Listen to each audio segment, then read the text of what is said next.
नमस्कार।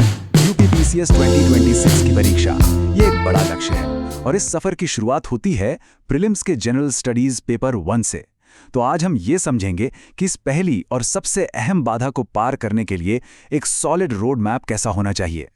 तो सवाल यही है कि क्या हम इस बड़ी चुनौती के लिए तैयार हैं?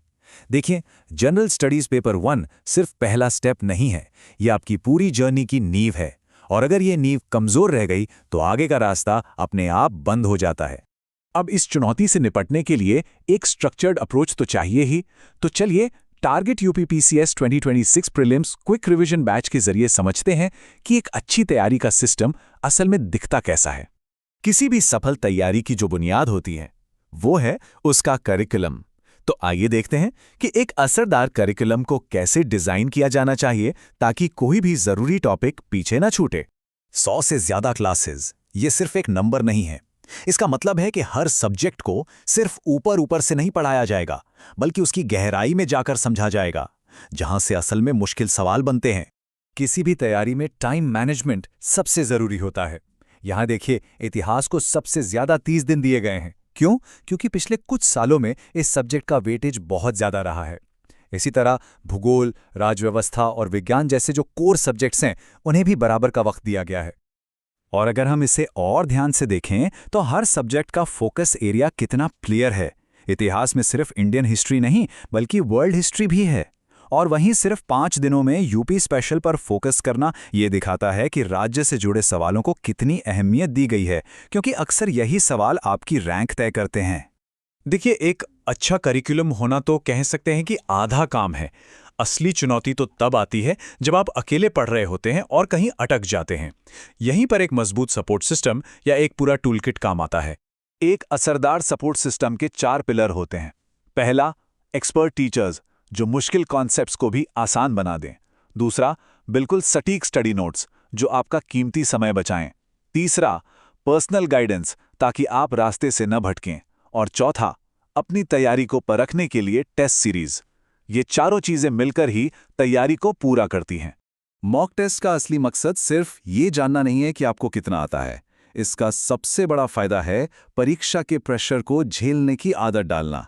जब आप बार बार एग्जाम जैसे माहौल में प्रैक्टिस करते हैं ना, तो असली परीक्षा का डर ही खत्म हो जाता है। तो मॉक टेस्ट का ज्यादा से ज्यादा फायदा कैसे उठाएं? इसका एक सिंपल सा प्रोसेस है। पहले बिल्कुल एग्जाम जैसे माहौल में टेस्ट दीजिए।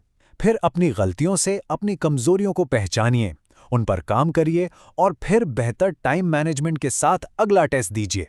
बस यही साइकिल आपके स्कोर को लगातार ऊपर ले जाएगी। चलिए अब एक और बहुत ही जरूरी स्ट्रैटेजी पर आते हैं, और वो है फोकस। तैयारी के दौरान ध्यान भटकना बहुत आसान है, इसलिए एक जगह पर ध्यान लगाना बेहद जरूरी है। जब आपकी पूरी एनर्जी और आपका सारा समय सिर्फ एक चीज पर यानी जनरल स्टडीज पेपर 1 पर लगता है, तो आप उस सब्जेक्ट में एक गहरी समझ बना पाते हैं। ये स्ट्रैटेजी आपको कई विषयों में ठीक-ठाक होने के बजाय एक सबसे जरूरी पेपर में मास्टर बना देती है।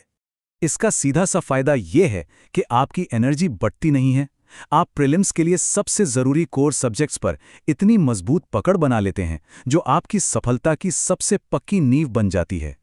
तो अगर आपको लगता है कि ये स्ट्रक्चर्ड तरीका आपकी तैयारी में मदद कर सकता है, तो अगला कदम क्या होना चाहिए?